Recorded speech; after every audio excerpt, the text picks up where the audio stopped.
오늘 우리에게 주시는 하나님의 말씀은 누가복음 12장 35절부터 48절입니다. 제가 봉독하겠습니다. 허리에 띠를 띠고 등불을 켜고 서 있으라. 너희는 마치 그 주인이 혼인집에서 돌아와 문을 두드리면 곧 열어주려고 기다리는 사람과 같이 되라. 주인이 와서 깨어있는 것을 보면 그 종들은 복이 있으리로다. 내가 진실로 너희에게 이르노니 주인이 띠를 띠고 그 종들을 자리에 앉히고 나와 수종들리라. 주인이 혹 2경에나 혹 3경에 이르러서도 종들이 그같이 하고 있는 것을 보면 그 종들은 복이 있으리로다. 너희도 아는 바니 집 주인이 만일 도둑이 어느 때에 이를 줄 알았더라면 그 집을 뚫지 못하게 하였으리라. 그러므로 너희도 준비하고 있으라. 생각하지 않은 때에 인자가 오리라 하시니라. 베드로가 여짜오되 주께서 이 비유를 우리에게 하심이니이까 모든 사람에게 하심이니이까. 주께서 이르시되 지혜 있고 진실한 청지기가 되어 주인에게 그 집 종들을 맡아 때를 따라 양식을 나누어 줄 자가 누구냐. 주인이 이를 때에 그 종이 그렇게 하는 것을 보면 그 종은 복이 있으리로다. 내가 참으로 너희에게 이르노니 주인이 그 모든 소유를 그에게 맡기리라. 만일 그 종이 마음에 생각하기를 주인이 더디 오리라 하여 남녀 종들을 때리고 먹고 마시고 취하게 되면 생각하지 않은 날 알지 못하는 시각에 그 종의 주인이 이르러 엄히 때리고 신실하지 아니한 자의 받는 벌에 처하리니 주인의 뜻을 알고도 준비하지 아니하고 그 뜻대로 행하지 아니한 종은 많이 맞을 것이요 알지 못하고 맞을 일을 행한 종은 적게 맞으리라. 무릇 많이 받은 자에게는 많이 요구할 것이요 많이 맡은 자에게는 많이 달라 할 것이니라. 아멘. 오늘 말씀은 누가복음 12장 35절부터 48절입니다. 청지기의 신실함과 지혜라는 제목으로 함께 말씀을 나누겠습니다. 신실함이라고 하면은 무슨 의미가 될까요? 신실하다. 성경에 보면은 이제 진실이라는 단어가 나오죠. 이 진실이라는 단어와 신실하다, 신실함이라는 단어가 이제 같은 이제 단어예요. 충성이라는 단어로도 표현이 됩니다. 이것은 이제 거짓이 없는 것, 참된 것을 의미하는 그런 말이에요. 특히 하나님과의 인격적인 교제에서의 진실함, 신실함, 충성됨을 의미할 때 이제 성경에서 이 신실함이라는 단어가 나오는 거예요. 42절에 보면은 이제 주께서 이르시되 지혜 있고 진실한 청지기다라는 이런 말이 나오는데 여기서 이 진실이 신실함으로 우리가 사용하는 그런 단어입니다. 이것은 확실한, 견고한 믿음이에요. 신실하다 했을 때 확실하고 진실되고 충성되고 견고한, 흔들리지 않는 그런 믿음을 말해요. 특히 이제 하나님께서 우리에게 대하여 신실하시다, 진실하시다라고 하는 말, 이렇게 우리가 사용하기도 하죠. 하나님의 신실하심은 어떤 의미입니까? 하나님의 진실되심을 이야기해요. 우리가 하나님을 신뢰하기에 충분한, 족한 진실됨, 거짓이 없음을 이야기할 때 하나님의 신실함 이렇게 얘기하죠. 또한 우리가 그러한 신실함으로 하나님 앞에 청지기로 서야 되는 거예요. 우리가 하나님 앞에 진실함으로, 신실함으로 하나님 앞에 서야 돼요. 진실되다 하니까 우리가 이제 어떻게 해야 될지, 거짓말 안 하면 되는가 이렇게 생각하는데 이 신실함이라는 단어로 조금 바꿔서 생각해 보면은 조금 와닿고 좀 더 가까이 우리가 생각할 수가 있겠죠. 이걸 조금 더 표현한다면 충성된다라고 한다면 의미가 우리 좀 더 가까이 우리가 이해할 수 있을 것 같아요. 우리는 하나님 앞에서 진실한, 신실함, 충성됨을 가져야 돼요. 하나님께서는 사람들에게 신실함을 요구하셨어요. 충성을 요구하십니다. 하나님은 사람에게 신실함을 요구하시고 그것을 받았을 때 그 신실함을 갚아주셔요. 신실한 자를 보호하십니다. 우리가 이것을 오늘 말씀을 나누는 중에 얻어가는 그런 시간이 되시기를 바랍니다.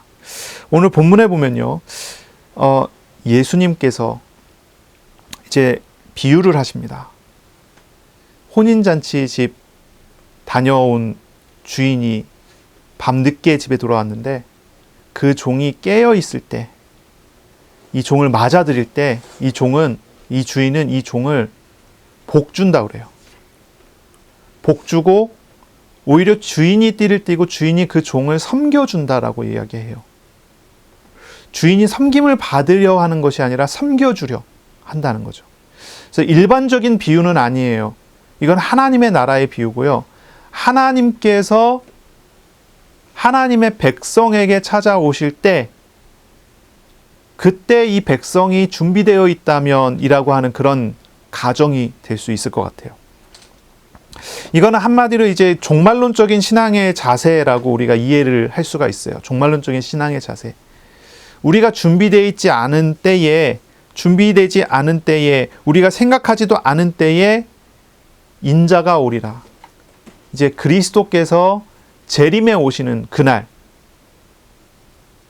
우리가 예수님께서 언제 재림에 오신다고 생각하나요? 많은 사람의 경우 재림이 가까이 있지 않다고 생각하고요. 이제 뭐랄까요? 그냥 되는 대로 사는 경우들을 많이 보는 것 같아요. 이게 단순히 예수님의 재림만 이야기하는 건 아니고요. 개인의 종말도 마찬가지겠죠. 내가 갑자기 하나님의 부름을 받아 하나님 앞에 서게 된다. 주님의 오심이라고 하는 것이 시대적인 종말, 그러니까 예수님의 재림으로 인해서 시대가 끝나는 것만을 의미하지는 않아요. 그것을 분명히 얘기하고 지칭하는 것이지만 우리 개인에게 있어서는 우리 개인의 하나님께서 부르시는 거예요. 개인의 종말에 대한 이해를 우리가 또 할 수가 있어야 되겠죠. 그때 우리는 어떤 자세로 하나님을 맞이할 수 있겠는가, 하나님을 만날 수 있겠는가 하는 그런 이야기가 될 것입니다. 오늘 우리는 이제 종말을 깨어서 기다릴 수 있는 오늘이 될 수 있어야 될 것 같아요. 주인이 돌아올 때를 기다리면서 깨어 있어서 주인이 맡겨준 일을 잘 감당하는 청지기가 되어 있어야 돼요. 오늘 본문에 보면 종말론적인 심판이 기다리고 있기 때문입니다. 이걸 혼인잔치, 이것과 연결해서 이야기를 하죠. 개인적인 종말과 시대적인 종말을 준비하고 있습니까? 하나님으로부터 내가 당장 부름받을 수도 있지 않아요? 1년 뒤가 될 수도 있고요. 10년 뒤가 될 수도 있고요. 100년 뒤가 될지도 모르는 것입니다. 어느 날 하나님이 나를 부르신다면 내가 하나님 앞에 설 준비가 되어 있는가? 이런 내용이 될 것이에요. 우리는 매일매일 주님의 그 오심을 준비하며 살 수 있어야 된다는 그런 말씀이지요. 어떤 경우는 우리는 나는 이미 구원을 받았기 때문에 깨어있지 않아도 예수님 오시면 천국 간다고 생각할지도 모르겠어요. 만약에 그렇게 생각하고 있다면 그거 참 슬픈 일이에요. 주님께서 슬퍼하실 거예요. 나는 이미 구원받았기 때문에 지금 준비 안 돼도 돼 하면서 세상적으로 살아가고 있다면요. 이게 정말 슬픈 일이 아니겠어요. 우리 주님께서는 우리가 매일 하나님과 동행하고 하나님 주시는 평안과 행복을 누리기를 원하는데 하나님의 나라의 것을 생각하지 않고 바라보지 않고 살아간다는 거잖아요. 우상으로 인한 세상적인 즐거움은 어떻습니까? 그것은 사실 허무한 것입니다. 허무한 거예요. 우리의 영혼과 바꾸는 즐거움이 되어 영원한 하나님의 나라를 저 멀리 보내버리고 살아가는 거예요. 하나님의 나라의 평안으로 하나님 우리를 초대하시는데 그 평안을 저 멀리 차버리고 고통을 향해서 나아가는 그런 발걸음인 것 같아요. 오늘 본문에 보면 36절에 기다린다는 말이 있어요. 기다린다. 너희는 마치 그 주인이 혼인집에서 돌아와 문을 두드리면 곧 열어주려고 기다리는 사람같이 되라. 기다린다. 이게 이제 프로스 데코 메이노이스라는 단어라는데요. 이 헬라어 단어입니다. 기다린다는 말인데 여기에는 이제 감정이 섞여 있는 단어예요. 기쁨으로 기다린다. 기쁨으로 기다리는 거예요. 여기서 나오는 이 기쁨이라는 것은요, 세상적인 즐거움과는 명백하게 다른 거예요. 주님과 동행함을 기다리는 그 기쁨의 기다림이에요. 이 기쁨에 깨어있음을 얻는 그런 우리들이 되기를 바라요. 하나님과 함께하는 즐거움, 하나님과 동행하는 기쁨, 그것이 있어야 한다는 거예요. 그래서 예수님의 오심을 기다리는 사람은요, 하나님과 동행하는 기쁨 속에서 그 오심을 준비하고요. 이 땅에서 하나님의 나라를 미리 앞당겨 누리면서 그 나라에 들어가게 되는 거예요. 그것이 기다리는 사람의 참된 자세예요. 그런데 깨어있지 않게 되면 어떻습니까? 준비되어 있지 않으면 어떻게 되겠습니까? 그 말은 어떤 의미입니까? 그 말은 어떤 의미일까요? 준비되어 있지 않다. 깨어있지 않다. 죽음이 준비되어 있지 않다가 갑자기 죽음이 와버리는 거잖아요. 하나님의 나라 입성이 준비되어 있지 않은 상태에서 세상적으로 여기저기 얽매여서 끌려다니다가 그 어느 날 갑자기 예수님 오셔요. 어느 날 예수님 만나요. 물론 우리가 예수 그리스도를 영접하여 믿은 사람은 구원을 받고 하나님 나라에 들어가겠죠. 그러나 하나님 앞에 심판대 앞에 서서 자신의 행실을 돌아보게 된다면 그것이 어떤 것이겠습니까? 어떤 슬픔이겠습니까? 오늘 우리는 말씀을 잘 들으면서요, 내가 좀 준비될 수 있는 그런 시간이 됐으면 좋겠어요. 35절에 보시면 두 가지를 은유를 표현하세요.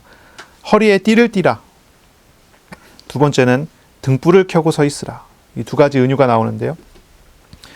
허리에 띠를 띠라는 말은 무엇입니까? 행동하기 편하도록 긴 옷을 끈으로 묶는 것을 이야기를 해요. 행동하기 편하도록 긴 옷을 끈으로 묶는 거예요.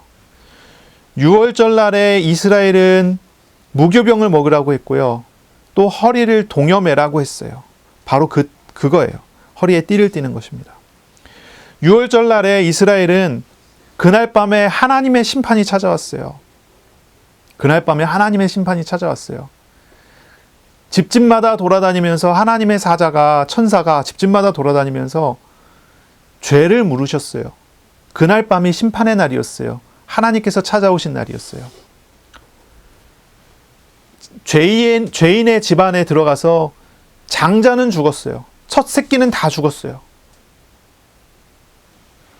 그 밤에 하나님께서 이스라엘에게 특별히 은혜를 주신 것이 양을 잡아 양의 피를 문설주와 문인방에 바르라고 했어요.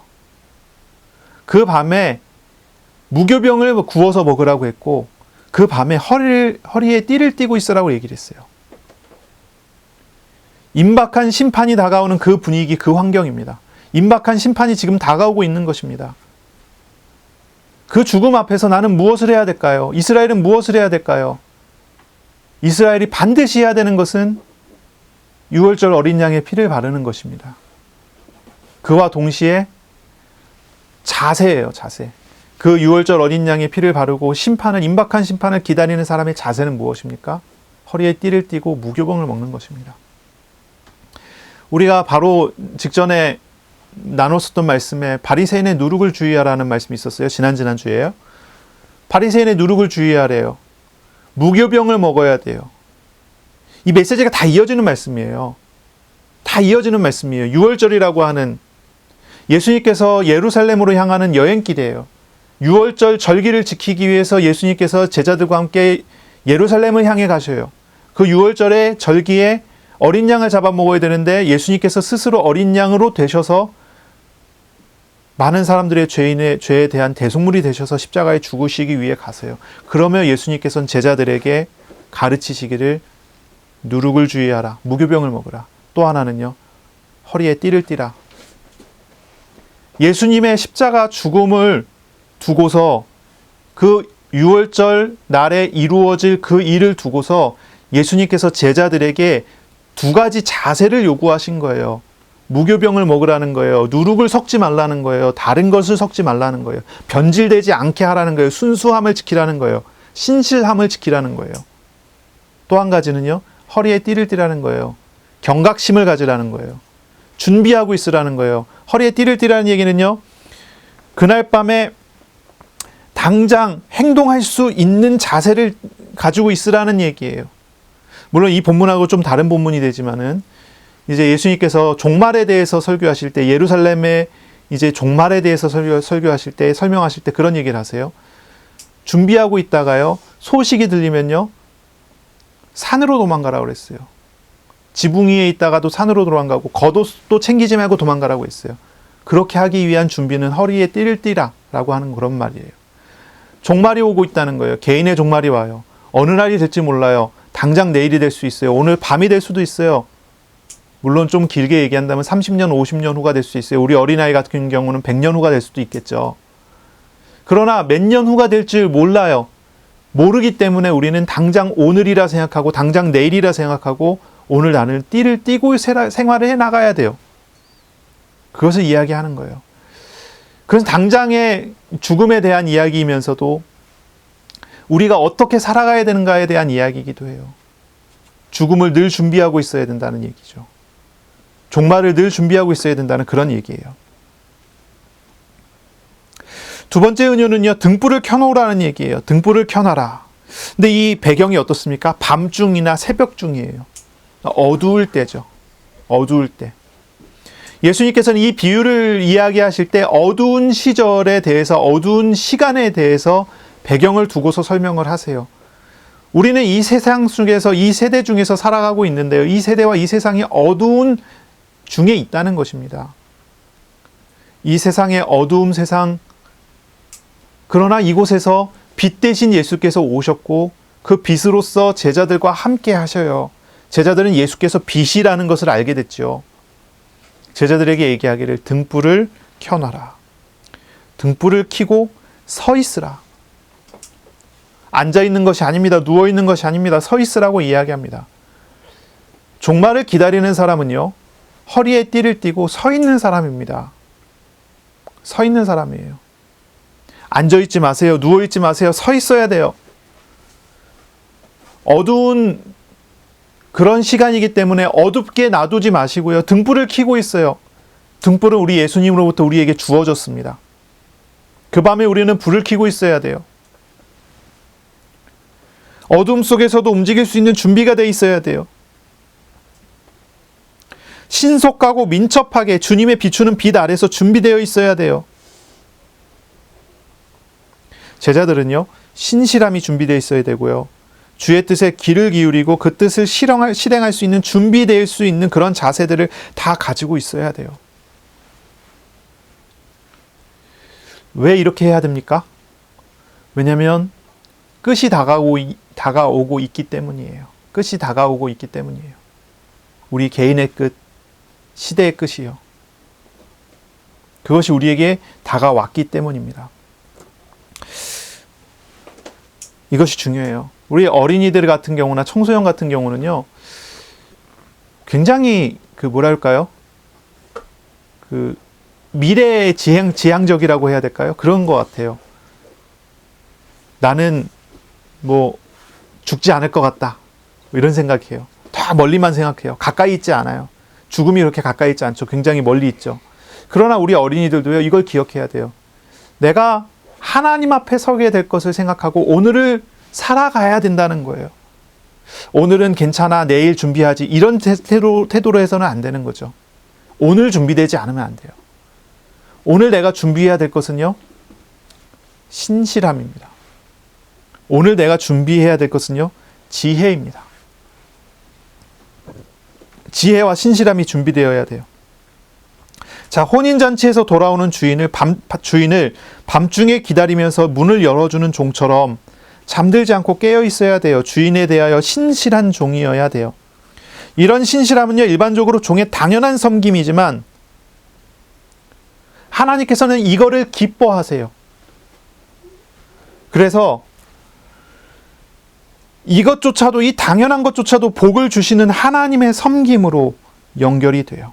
복을 주시는 하나님의 섬김으로. 이제 37절, 38절, 43절에 복이 있다는 말을 반복해서 얘기하시는데요. 복되다라는 말을 3번이나 얘기하세요. 마카리오스라는 단어예요. 원래 이제 그 종들은요, 노예들은요, 결코 복된 신분이 아니잖아요. 복이 없어요. 복된 삶이 아니에요. 복된 일이 없는 것이 종의 신분이에요. 그런데 하나님의 나라에서는요, 복돼요. 왜 그렇습니까? 신분이 종이고 신분이 노예인 것처럼 보이지만 그 종과 그 노예가 주인의 하나님의 섬김을 받게 되기 때문이에요. 그래서 복된 것입니다. 세상에서는요, 높은 사람이 낮은 사람을 찍어 누르고 높은 사람이 낮은 사람에게 갑질을 합니다. 그러나 우리 하나님은 그렇게 하시지 않아요. 깨어있는 자를 만나시고 오히려 그 주인이 띠를 띠고 그 주인이 식사 대접을 해줘요. 종들을 위해서. 이 비유는 예수님의 섬기는 사역을 보여줍니다. 예수님의 대접하는 식사의 모습, 이것을 보여줍니다. 이것은 종말론적인 식사예요. 하나님의 나라의 식탁과 연결해서 우리가 생각해 봐야 돼요. 이 모습은 일반적인 가정의 식사의 모습이 아니에요. 예수님께서 십자가를 통해서 성취하시는 하나님의 나라의 식사를 우리에게 보여주는 거예요. 여기에서 주인은 신실한 자를 위한 식사를 제공해요. 노예가 주인을 접대해야 되는데 정반대로요. 주인이 노예를 위한 접대를 해요. 수종들다라는 말, 디아코네인, 섬기다라는 의미입니다. 나중에 이 단어가 집사라는 직분이 돼요. 집사라는 직분은 어떤 직분이냐면 섬기는 직분이에요. 그래서 내가 교회에서 집사 직분을 받았다, 집사라고 이름 불려졌다, 그러면 그 사람은요, 섬겨야 돼요. 다른 사람을 섬기는 일. 그게 이제 그분이 하실 일이에요. 목사는 누굽니까? 가르쳐야 되죠. 양을 쳐야 되죠. 집사는요, 섬기는 거예요. 그래서 그 초대교회 때 이제 뭐랄까요? 섬기는 일 때문에 교회에 분쟁이 일어났거든요. 누구는 섬김을 받고 누구는 섬김을 받지 못하고 이것 때문에 막 분쟁이 일어났을 때 교회에서 집사를 세웠어요. 전문적으로 섬기는 직분을 줬어요. 그래서 7명의 집사가 세워져서 7명의 집사가 교회에서 섬기는 일을 전담으로 맡아서 할 수 있도록. 그게 이제 집사의 직분이에요. 내가 집사의 직분을 받았다 그러면 내가 영혼을 섬기고 사람을 섬겨야 되겠구나. 이게 바른 태도가 되겠죠. 바로 우리 주님께서 이렇게 섬겨주시는 거, 주인이 노예를 대접하는 거, 바로 이것이 이 하나님의 나라의 섬김으로 나타나죠. 여기에서는 신분의 역전이 나타납니다. 신분이 완전히 바뀌어요. 낮은 자가 높은 자를 섬기는 것이 당연한데 높은 자가 낮은 자를 섬겨주는 일이 여기서 일어나요. 우리 하나님께서 그렇게 하시니 이 하나님 나라의 백성들은 모두 그렇게 돼야 돼요. 그렇죠? 목사가 갑질해야 됩니까? 아니죠. 그거는 세상적인 거예요. 목사는요, 섬겨야 돼요. 그것이 당연한 거예요. 그렇지 않겠습니까? 우리는 섬김의 자세를 배워야 돼요. 자, 38절에 보면요. 주인이 혹 2경에나 혹 3경에 이르러서도 해요. 2경, 3경 이렇게 표현을 했는데요. 이렇게 이해하면 돼요. 2경 그러면 한밤중, 3경 그러면 이제 새벽이에요. 밤이나 새벽이나 라는 뜻으로 생각하면 될 것 같아요. 주인이 언제 올 줄 모르기 때문에 밤이나 새벽이나 기다려야 돼요. 그런데 신실함으로 기다려야 돼요. 신실함으로. 39절 40절에 보면요. 도둑이 오는 것과 비교를 해요. 도둑이 오는 거. 여기에서 이제 39절 40절에 도착할 사람은 주인이 아니라 도둑이죠. 이건 이제 알레고리적인 해석을 해서는 안 돼요. 이 부분은요. 알레고리적인 해석을 하면 도둑은 누구고 주인은 누구고 또 뭐는 누구고 주인은 하나님인데 도둑은 마귀고 막 이런 식으로만 해석을 하는데 이런 식으로 해석하면 안 돼요. 이건 그런 비유가 아니고요. 하나의 그냥 예시일 뿐이에요. 예고 없이 닥치는 것에 대한 대표적인 사람이 도둑이기 때문에 이렇게 이제 표현을 한 거죠. 이 도둑이 뭐 마귀다 뭐 이런 식으로 해서 이상하게 붙이면 안 되고요. 여기에 대한 해석은 분명히 그렇게 됩니다. 그래서 그래요. 어느 날 갑자기 예고 없이 닥쳐요. 그런데 준비되어 있다면 도둑질 당하지 않잖아요. 불 켜져 있고 그 안에서 사람들이 띠띠고 서 있고 돌아다니는 소리 들린다면 도둑이 그 집에 방문하지 않습니다. 그렇죠? 그런 것과 같아요. 주인이 올 때를 기다리는 사람은 이래야 된다는 거예요. 예고 없이 닥칠 수 있기 때문에 준비될 수 있어야 돼요. 예수님의 오심도 그래요. 어느 날 갑자기 우리는 하나님의 부름을 받습니다. 어느 날 갑자기 하나님의 시간표에 하나님의 일들이 벌어집니다. 어느 날 갑자기 우리는 모르는 그 시간에 어떤 일이 벌어집니다. 준비되어 있지 않으면 당황해요. 준비되어 있지 않으면 손해를 봐요. 준비되어 있지 않으면 우리는 바른 준비가 안 돼 있으면 많은 어떤 나쁜 일들이 있을 수 있는 것이죠. 우리는 질문해 봐야 되는 거예요. 혹시 준비되어 있습니까? 죽음이 준비되어 있습니까? 제가 가끔 요즘에 그런 얘기를 하거든요. 제 아내랑 이제 대화를 하면서 하나님께서 갑자기 나를 데려가신다면 이런 얘기를 한 번씩 해봐요. 이제 제가 이제 살이 찌고 그러니까 제 아내가 그게 이제 걱정이 되나 봐요. 이렇게 살찌고 하다가 갑자기 죽으면 어떡해 이러면서 제가 그런 얘기를 하거든요. 그러면은 이제 제 아내 말은 그래요. 자기가 죽으면은 걱정이 안 되는데 내가 죽으면 걱정이 된대요. 애들 홈스쿨링 어떻게 하나 막 이런 얘기를 해요. 네. 제가 그랬어요. 저는 걱정 아무것도 안 된다. 하나님과 동행하다가 하나님이 데려가시면 하나님이 준비하신 대로 하나님이 일하시지 않겠느냐. 저는 그렇게 믿어요. 내가 오늘 하나님과 동행하며 살아가고 있어요. 제가 부족해갖고 잘 모를지라도 하나님은 저에게 일을 하고 계세요. 저는 그걸 똑똑히 보고 있고 알아가고 있죠.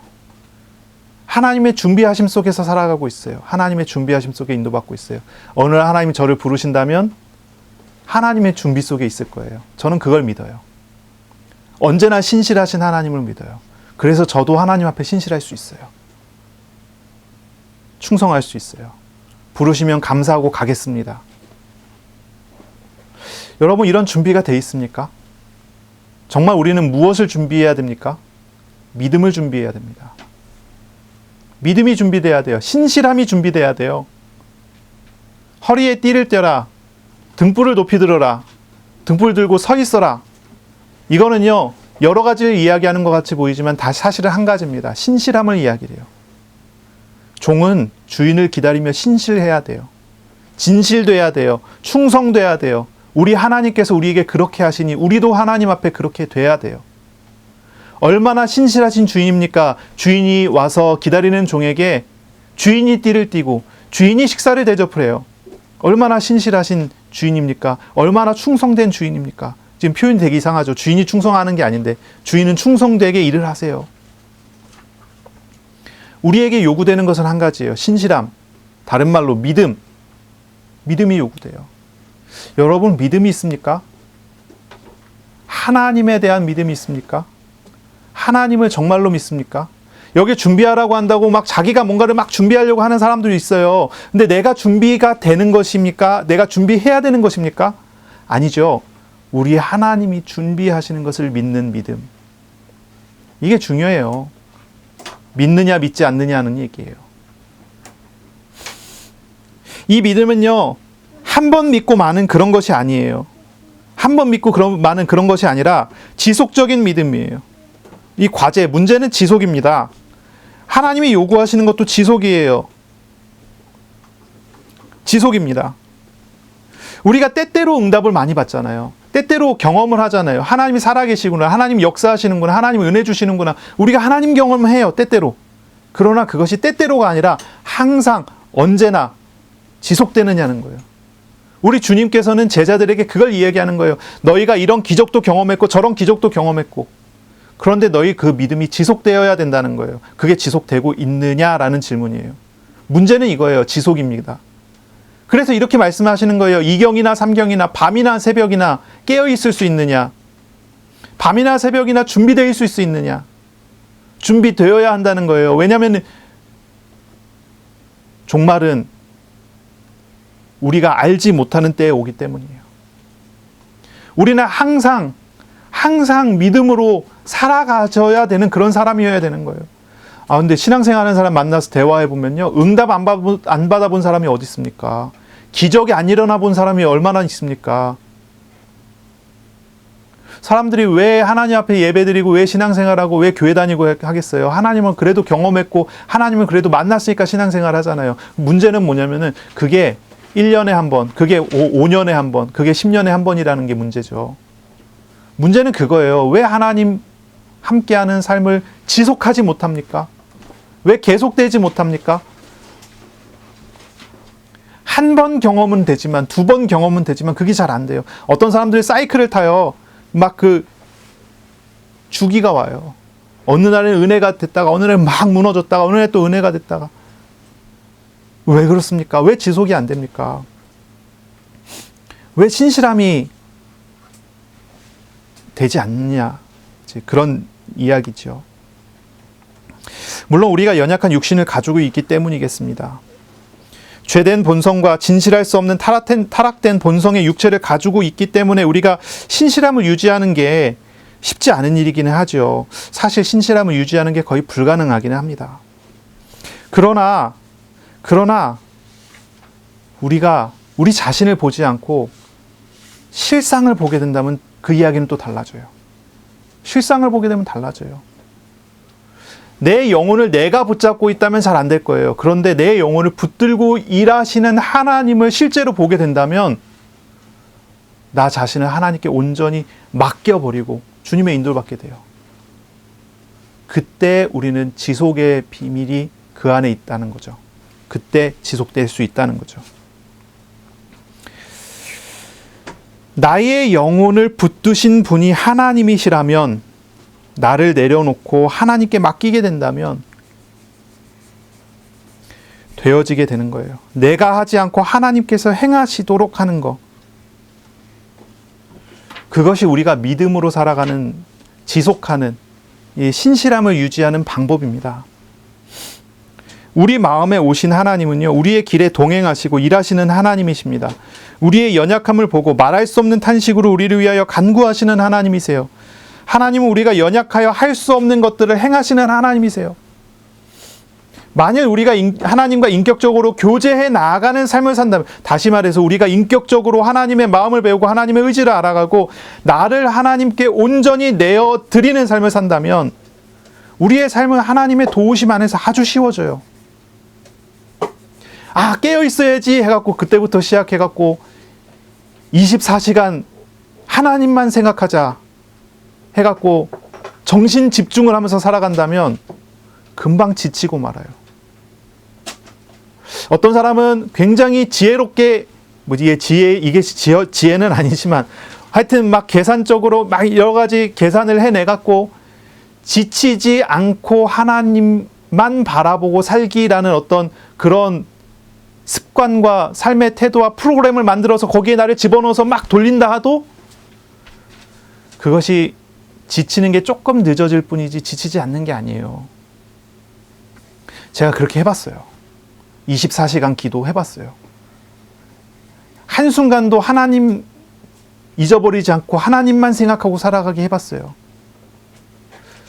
하면 할수록 나는 점점점 강해지고 나 자신은 점점점 커지고 나와 함께 하시는 하나님 점점 작아지세요.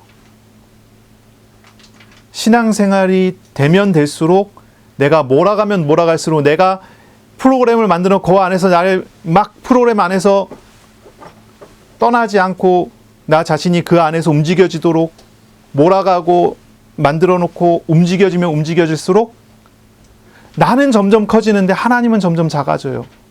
내가 신앙생활을 하고 있는 거죠. 신앙생활이 그게 아니에요. 그렇게 하는 게 아니에요. 나 자신을 온전히 주님께 맡겨버리면 돼요. 깨어있다라고 하는 말은 잘 이해해야 돼요. 주님께서 한순간도 눈을 돌리지 않고 불꽃 같은 눈동자로 나를 지키시기 때문에 나는 그 하나님께 나를 맡겼기 때문에 내가 깨어있는 거지. 하나님과 상관없이 내가 하나님을 붙잡기 위해서 발버둥 치면서 신앙생활 해갖고 깨어있는 게 아니에요. 이 말이 이해되시길 바랍니다. 베드로가 자신만만한 사람이었어요. 베드로는 스스로 자신만만했어요. 나는 할 수 있다 생각했어요. 나는 할 수 있다. 예수님 무슨 말씀하시면요, 내가 하겠습니다. 나는 이렇게 하겠습니다. 나는 이렇지 않을 것입니다. 이렇게 말했던 사람이 베드로예요. 자기 힘과 자기 노력과 자기 것으로 하려고 했었던 그런 사람이죠. 베드로는요, 깨어 있으려고 노력했어요. 어떻게든지 예수님과 함께 하려고 노력했어요. 예수님께서 그날 밤 겟세마네 동산에서 기도하신 다음에 잡혀가시던 그날 밤, 다른 제자들은 도망가는데 베드로는 그래도 자기 힘으로 자기 의지를 가지고 예수님을 끝까지 따라가겠다고 예수님 재판받는 장소까지 따라가잖아요. 이게 베드로예요. 그런데 어떻습니까? 거기서 예수님을 부인하고 알지 못한다고 부인하고 저주하고 부인하여 떠나가잖아요. 그게 인간적인 깨어있음의 결과예요. 인간적인 깨어있음의 결과입니다. 그런데 예수께서 다시 베드로를 찾아오셔서 갈릴리 바다에서, 갈릴리 호수에서 예수님께서 베드로를 다시 만나주셨을 때, 그때 베드로는 바뀌죠. 어떻게 바뀝니까? 자기 것이 이제는 없습니다. 자기 걸 다 버렸습니다. 자기 것은 이제 더 이상 없습니다.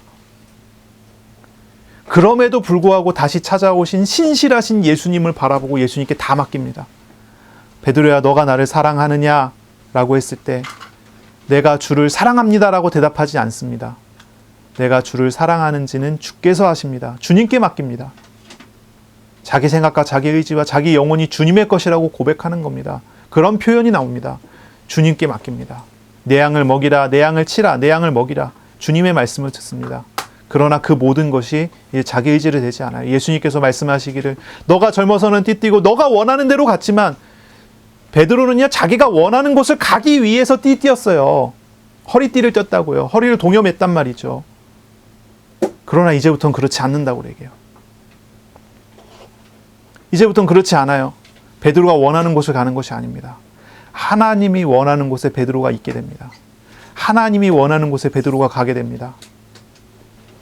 베드로는요 자기가 띠를 띠고 살아갔었던 그런 삶에서요 이제 주님께서 메어주시는 그 띠를 가지고 살아가는 삶으로 바뀌어지는 거예요. 깨어있는다는 말은 그런 말입니다. 깨어있으라는 말은 그런 의미입니다. 우리로서는 할 수가 없지만 하나님으로서는 우리에게 행하시는 그런 일이 됩니다. 주님께서 신실하심으로 나에게 찾아오시기에 내가 주님을 닮아 그 신실함으로 믿게 되어지는 그런 과정이 됩니다. 물론 이게 그냥 한순간에 내가 주님의 신실하심을 머리로 이해했으니까 나도 이제 신실해야지 한다고 되는 게 아니죠. 뭐 그렇게 되겠습니까? 안 돼요. 잘 안 돼요. 뭐 아브라함이 70년, 80년 걸렸다 그랬잖아요. 모세가 40년 걸렸어요. 자기 거 다 버리는데. 내가 살아온 만큼, 내 것이 쌓여져 있는 만큼 그게 버려지는 게 쉬운 일이 아니죠. 예수님의 제자들은요, 그거 다 버리는 거 예수님과 동거동락하며 3년이 걸렸어요. 바울도 아라비아 광야에 가서 거기서 주님과 동행하는 시간을 통해서 자기를 버리는 시간이 몇 년이 걸렸대요. 기록이 없어서 잘 몰라요. 2년이 걸렸다는 사람도 있고 3년이 걸렸다는 사람도 있어요. 나를 부르신 하나님을 내가 알아가게 되면서 우리는 이렇게 깨어있는 사람으로 이게 신앙이 지속될 수 있는 사람으로 성장해 나가는 거예요. 우리가 이 방향을 보면서 나아갈 수가 있어야 되겠죠. 그리고 오늘 우리는, 그리고 이번 한 주 동안 우리는요, 우리에게 이렇게 말씀하시고 우리에게 이렇게 신실하심으로 찾아오시는 하나님을 우리가 또한 경험해 나가는 그런 시간이 돼야 될 거예요. 우리 안에는 죄가 있어서 어쩔 수 없는 죄된 문제가 있어서요. 우리는 어쩔 수가 없어요. 사실은 그래요. 바울의 말처럼 우리는 곤고한 사람이고 사망의 몸에 얽매여 있는 사람이기 때문에 우리는 잘 안 될 수밖에 없어요. 하지만 하나님은 하실 수 있기 때문에 우리는 하나님께 우리 자신을 내어드리는 그러한 사람으로서 살아가줘야 된다는 것입니다. 41절부터 볼까요? 41절부터 베드로가 물어봅니다. 주께서 이 비유를 우리에게 하심입니까? 모든 사람에게 하심이니까? 라고 물어봐요. 베드로가요 헷갈렸나 봐요. 많은 무리들이 있었어요. 예수님께서 제자들에게 이 말씀을 하시는지 아니면 저 무리들에게 말씀하신 것인지 베드로가 이게 헷갈려갖고 혼동이 돼갖고 예수님께 물어보신 거예요. 예수님께 물어본 거예요. 근데 예수님께서는 그것에 대한 너희들에게다 아니면 저 무리들에게다 이런 대답을 안 하세요. 안 하시고 그냥 말씀을 계속 이어가십니다. 42절을 볼까요? 주께서 이르시되 지혜 있고 진실한 청지기가 되어 그 주인에게 그 집 종들을 맡아 때를 따라 양식을 나누어 줄 자가 누구냐? 이 말은 무슨 말일까요? 누구한테 했다는 이야기일까요? 제자들에게 들으라고 하시는 말씀 맞죠? 그렇죠? 또 무리들도 이 말씀에서 자유롭지는 않다는 말이에요. 이 말씀을 들어야 돼요. 제자나 무리나 다 이 말씀을 들어야 돼요. 여기에서 보면요, 지혜 있고 진실한 청지기라고 하는 말이 나와요. 지혜 있고 진실한 청지기. 말을 좀 바꿀게요. 지혜 있고 신실한 청지기. 지혜 있고 충성된 청지기. 이 사람은 어떻습니까? 주인에게 그 집의 종들을 맡아 때를 따라 양식을 나누어 주는 사람입니다. 때를 따라 종들에게 양식을 나누어 주는 사람입니다. 바로 그것을 보면 그 종은 복이 있는 사람입니다. 복이 있는 사람이에요. 그런데 보세요. 45절에 보세요. 만일 종이 마음에 이르기를, 마음에 생각하기를 주인이 더디 오리라 하고 남녀 종들을 때리고 먹고 마시고 취하게 되면 어떻습니까? 생각지 않은 날 알지 못하는 시간에 그 종의 주인이 이르러 엄히 때리고 신실하지 않은 자에 받는 벌에 처하리니. 그랬어요. 지혜 있는 종과 어리석은 종이 나오는 거죠. 지혜 있는 종과 어리석은 종. 지혜 있는 종은요, 주인의 뜻에 따라 때를 따라 양식을 나누어 줘요. 그러면 주인이 모든 소유를 그 종에게 다 맡겨줄 겁니다. 그래서 종이지만 모든 것을 다스리는 위치에 올라가게 되죠. 신실한 청지기에게 주인은 보상을 줘요. 주인의 소유를 처분하는 것과 관련해서 주인의 대리인이 되는 것입니다. 그런데 어리석은 종은 어떻습니까? 주인이 더디 오리라 하고 남녀 종을 때리고 먹고 마시고 취하는 종. 이런 종은 어떻습니까? 법에 따라 징벌을 받아요. 46절에 엄히 때리고 오라 했습니다. 엄히 때리고. 이 말이 그냥 우리 한글 성경에서 엄히 때리다라는 말로 번역이 됐는데요. 이 말 되게 이제 좀 무서운 말이에요. 잘라버린다. 둘로 갈라버린다. 이런 표현이거든요. 그래서 주인은요, 잘라버려요. 그 종을 잘라버려요. 이 말을 듣고 있는 제자들과 무리들이 있어요. 이 말을 듣고 있는 제자들과 무리 중 한 사람. 어떤 사람입니까? 가룟 유다. 이 가룟 유다는요, 12 제자의 직위에서 잘려 나가잖아요. 자르다. 이제 그런 표현이 됐어요. 하지만 47절에 주인의 뜻을 알고도 준비하지 않고 그 뜻대로 행하지 않은 종은 많이 맞을 것이지만 48절에 알지 못하고 맞을 일을 한 종은 적게 맞으리라. 그러니까 알고 지은 죄는 엄히 때리고 모르고 지은 죄는 정상 참작을 해준다라는 그런 표현이 되죠. 자, 지혜 있는 종과 어리석은 종. 여러분 어떤 종입니까? 지혜 있는 종이십니까? 어리석은 종이십니까? 지혜 있고 신실합니까? 아니면 어리석습니까? 충성되지 않는 거짓된 사람입니까? 우리 예수님께서 말씀하신 청지기, 이 청지기는요, 중요한 성품이 있어요. 지혜와 진실함입니다. 지혜와 진실함을 가진 사람은요, 좋은 사람입니다. 좋은 청지기예요. 배워야 되는 좋은 성품입니다. 어리석다는 말은요, 지혜가 없다는 말이고요, 신실하지 않다는 말이에요. 이걸 표현하는 거예요. 여러분 지혜가 있습니까? 여러분 신실하십니까? 여기 나오는 청지기의 책무는요, 가정의 종들을 위해서 음식을 제공하는 거예요. 하나님의 나라의 식탁, 이 식탁을 떠오르게 하죠. 음식 제공이에요. 이 앞에서 나왔었던 앞서서 이야기했었던 그 비유에서는요, 주인이 와서 종에게 식사를 대접하잖아요. 근데 41절부터 나오는 내용은요, 종이 다른 종에게 식사를 대접하는 거예요. 하나님의 나라의 질서를 우리가 조금 생각을 해본다면, 하나님께서 우리를 섬기시고 또 우리는 하나님의 은혜를 받은 사람으로서 이웃을 또 섬기는 사람이 돼야 되겠죠. 지혜 있는 사람은요, 신실한 사람은요, 하나님의 뜻을 알아 그 뜻대로 행하는 것입니다. 사랑을 받고 사랑을 베풀어주는, 분별하고 그렇게 또 신실하게 하나님의 신실한 그 섬김을 받은 사람으로서 다른 사람을 또 신실하게 섬기는 사람이에요. 바로 그렇게 해야 돼요. 여기서 중요한 것은요, 음식 제공의 유무가 아니에요. 음식을 어떻게 제공하느냐 안 하느냐가 아니에요. 주인이 그 자리에 없을 때에, 주인이 부재 시에 청지기는 자기 책무를 어떻게 수행할 것인가에 대한 이야기예요. 주인이 섬겼던 그대로 신실하고 지혜롭게 섬길 것인가, 아니면 게으르고 악하게 할 것인가 하는 그런 내용이에요. 신실한 것은요, 진실되게 거짓 없이 주인에게 충성을 행하는 것이라고 우리가 표현을 했어요. 그렇죠?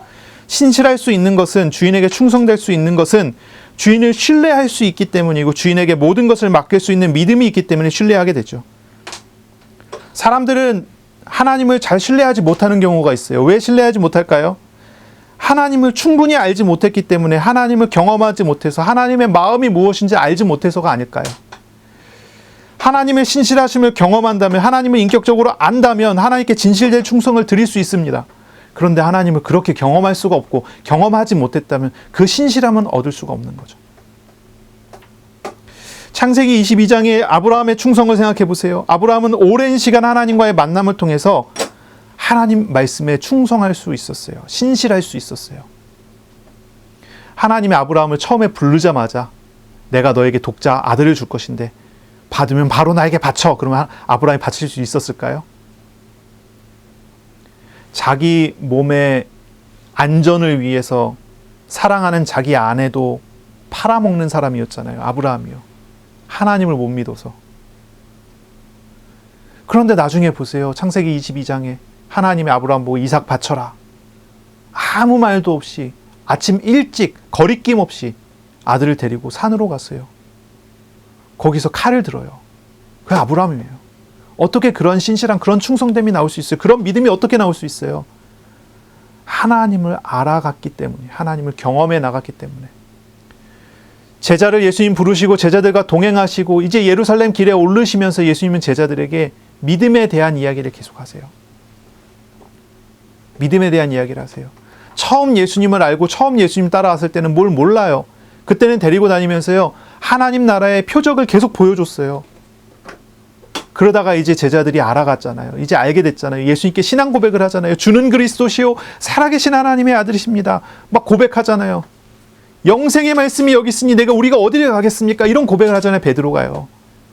그러니 이제 예수님께서는 베드로에게 신실함에 대해 가르치세요. 신실함. 우리가 어떻게 신실할 수 있습니까? 어떻게 신실한 성품을 배웁니까? 주님을 알아갈 때, 신실하신 주님을 경험해 나갈 때예요. 우리에게 정말로 필요한 게 무엇입니까? 내가 이제 지금까지 신실하지 못했기 때문에 실패했구나. 이제는 내가 신실해야지. 그러면 신실할 수 있나요?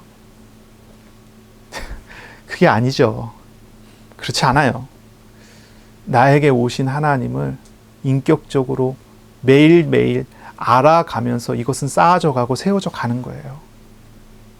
물론 어떤 사람에게 이렇게 하실 수 있어요. 특별하게 어떤 사람이 갑자기 하나님 그 사람에게 은혜를 막 부어주셔서 사람이 확 변할 수 있어요. 하지만 그것은 때때로의 응답과 때때로의 은혜로 가는 것에는 굉장한 도움이 되지만 신실함은 조금 시간이 필요해요. 그렇지 않겠습니까? 그렇습니다. 그래서 어느 날 갑자기 변했다. 그 사람은요, 좀 뭐랄까요? 주기가 있을, 그러니까 이제 좋았다 나빴다는 이게 큰 사이클이 있을 가능성이 많은 사람이에요. 이게 점점 하나님을 알아가면서 신앙이 세워져 가야 되죠.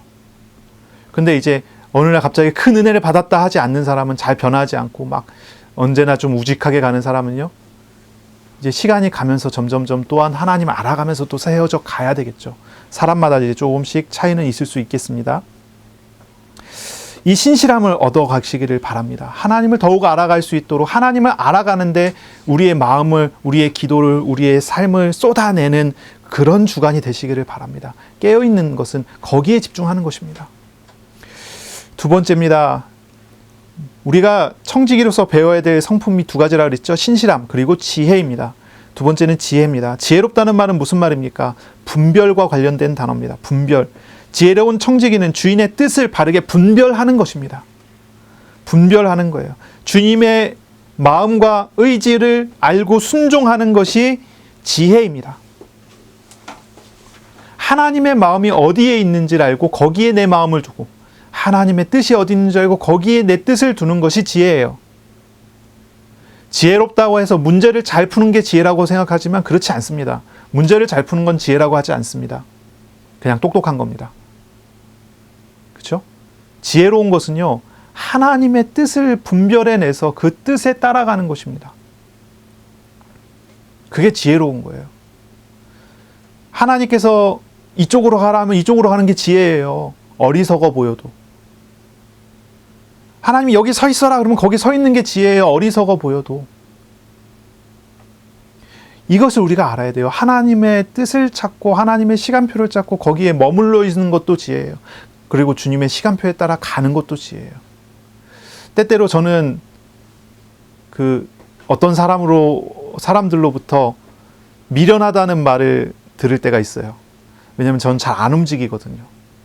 그래서 엉덩이가 무거워서 잘 안 움직입니다. 가만히 있어요.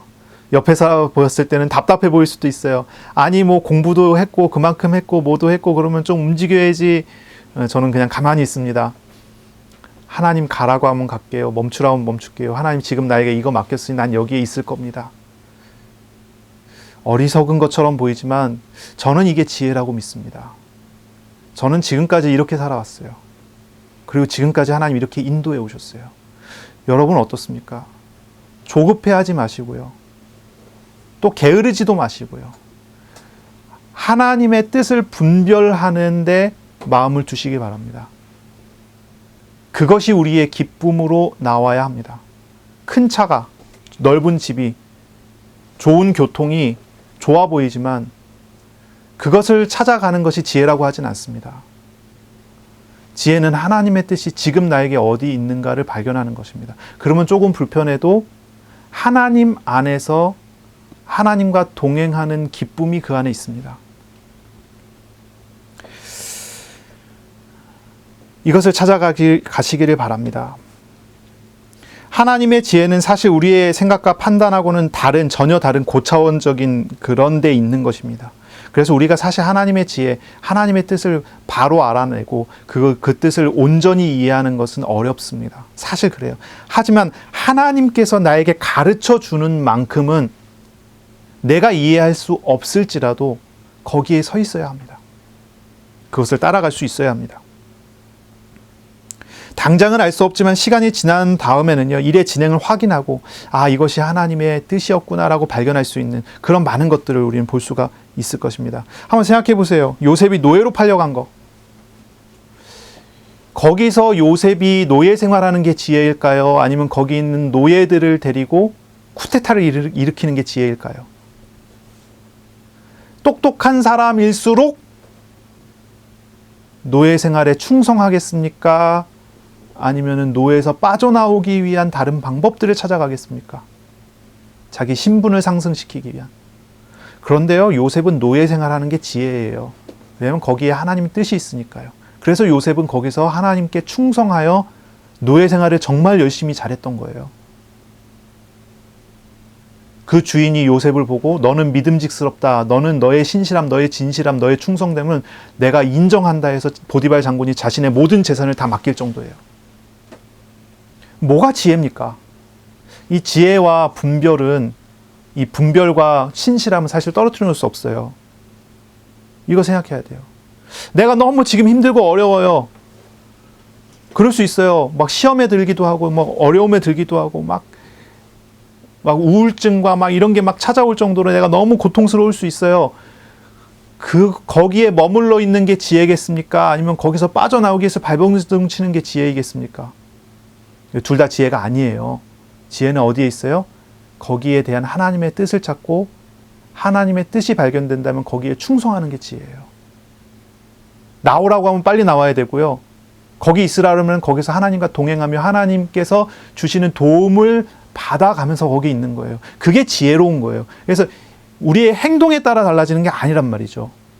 하나님의 뜻에 따라 우리 행동이 따라가야 되는 거예요. 이런 지혜를 얻어가셔야 돼요. 요셉은 그러잖아요. 노예로 팔려간 것을 가지고 고백하잖아요. 형님들이 나를 팔았으므로 걱정하지 마세요. 근심하지 마세요. 형님들이 날 판 것이 아니라 하나님이 당신들의 생명을 보존하기 위해 나를 앞서 보낸 것입니다. 요셉이 하나님과 동행하면서 하나님으로부터 받은 은혜가 그런 거예요. 그 지혜의 결과죠. 지혜를 얻은 사람이 충성한 결과예요. 48절을 보세요. 알지 못하고 맞은 일을 한 종은 적게 맞으리라 이렇게 얘기하고 그 뒤에 이제 나오죠. 무릇 많이 받은 자에게는 많이 요구할 것이고 많이 맡은 자에게는 많이 달라 할 것이니라 했어요. 이제 두 가지 나오죠. 많이 받은 자, 많이 맡은 자. 이 신실한 이 청지기에게, 신실한은 빼고 그냥 청지기에게 주인은 줬어요. 뭔가를. 너 거다 하면서 줬어요. 받은 거예요. 그리고 맡겼어요. 이건 내 것인데 네가 관리해라. 맡겼어요. 많이 받은 자에게는 많이 요구하고 많이 맡은 자에게는 많이 달라 할 것이다. 이렇게 얘기를 해요. 청지기는요, 맡은 것에 대한 책임이 있어요. 그러므로 청지기는 겸손해야 해요. 맡기신 사람들 있어요. 그 사람들을 책임져야 해요. 그러므로 겸손해야 돼요. 이건 비유의 말씀이기는 하지만 오늘날 저와 여러분에게 주신 사명과 연결이 돼요. 중간에 뭔가 뚝 띄어 적긴 했는데, 네. 하나님께서 저와 여러분에게 다른 사람들, 영혼들을 맡기셨어요. 우리에게 생명을 주셨고, 하나님의 생명이 우리 안에 왔고, 하나님의 성령께서 우리에게 오셨고, 그래서 하나님 나라가 내 마음에 들어왔고, 그렇죠? 그리고 하나님은 우리에게 우리 주변의 사람들을 맡기셨어요. 가족을 맡기셨고, 자녀를 맡기셨고, 또 우리 주변에 있는 전도 대상자들 있죠? 영혼들을 맡기셨어요. 그리고 하나님께서는 뭘 이야기하시죠? 책임을 이야기하세요. 책임. 책임입니다. 하나님께서 저와 여러분에게 다른 사람들, 영혼들을 맡기셨어요. 가족들과 전도 대상들이 있어요. 우리가 그들을 어떻게 책임질 수 있습니까? 우리가 그들을 책임질 수 없기 때문에 겸손해야 돼요. 하나님께서 나를 통해 일하시도록 해야 되니까요. 에스겔서 3장의 말씀을 한번 생각해 보세요. 선지자 에스겔을 부르신 하나님께서 에스겔을 파수꾼으로 세웠다고 했어요. 그래서 사명을 맡기는 장면이 나와요. 에스겔 3장. 이런 말씀을 하세요. 너가 죄인에게 가서 말씀을 전해서 그 죄인이 그것을 거부해서 죄 중에 죽으면 하나님이 핏값을 그 죄를 지은 죄인에게 묻겠지만, 만약에 죄인에게 너가 말씀을 전하지 않았는데 그 죄인이 죄 중에 죽으면 그 핏값을 에스겔 너에게 묻겠다. 또 만약에 의인이 있는데 그 의인에게 에스겔이 말씀을 전해서 말씀을 듣고도 의인이 죄를 져서 죄인이 된다면 그 핏값을 그 죄인 된 의인에게 묻겠지만, 의인에게 말씀을 안 전해서 의인이 잘못 죄를 져서 죽으면 그 핏값을 에스겔 너에게 묻겠다. 이게 핏값에 대한 이야기죠. 파수꾼을 세우는 하나님 말씀의 핏값에 대한 이야기예요. 물론 우리가 예수님의 피로 구원받은 우리에게 하나님께서 핏값을 물지는 않으실 거예요. 그런데 이거는 이제 책임의 무게를 말하는 거예요. 책임의 무게. 맡은 자라는 거예요. 맡은 자. 우리는 말씀을 맡은 자예요. 말씀을 맡은 자. 우리는요, 주변 영혼들을 하나님께서 맡겼어요. 그 영혼을 맡은 자예요. 물론 우리가 그 영혼을 책임지진 않습니다. 우리가 가지고 있는 책임은요, 말씀에 증인되는 것까지예요. 믿고 안 믿고는 하나님 주관이고 우리 손에 있는 건 아니에요. 우리는 뭐 해야 합니까? 뭐 해야 합니까? 신실하게 충성되게 하나님 나를 섬기신 것처럼 섬겨야 합니다. 기도로 섬기고 마음으로 섬기고 중심으로 섬기는 것입니다. 이것이 우리에게 필요합니다. 청지기의 신실함과 지혜, 그리고 우리에게 주신 사명까지. 우리는 많은 것을 하나님으로부터 받았기에 우리는 많은 책임을 가지고 있는 사람이라고 생각하면 됩니까? 그리고 그 책임은 우리 하나님께서 우리에게 함께 하시면서 이루어 가실 것입니다. 삼위일체 하나님을 인격적으로 경험하고 알아가는, 그러므로 신실함을, 하나님께 충성됨을 얻어가는 한 주간이 되시기를 바랍니다. 주님의 뜻을 분별하는 지혜와 주님을 온전히 신뢰함으로 충성하는 그런 한 주가 되시기를 바랍니다. 늘 깨어 기도하며 주님과 교제하는 기쁨을 누리시기를 바랍니다. 이웃을 위해 기도하고 섬기는 한 주간이 되시기를 바랍니다. 기도합니다. 하나님 감사합니다. 오늘도 우리에게 말씀하셨습니다. 우리를 청지기로 세우시고 부르셨습니다. 이 청지기에게 주신 이 은혜를 우리가 누리기를 원합니다. 신실함을 얻게 하여 주옵소서. 충성됨으로 주님 앞에 나아가게 하여 주옵소서. 주님의 말씀 안에서 분별하는 지혜를 얻어갈 수 있도록 은혜 내려 주옵소서. 예수 그리스도 이름으로 감사하며 기도하옵나이다. 아멘. 우리 구주 예수 그리스도의 은혜와 하나님의 사랑하심과 성령의 교통하심이 이제로 영원까지 항상 함께 있을지어다. 아멘.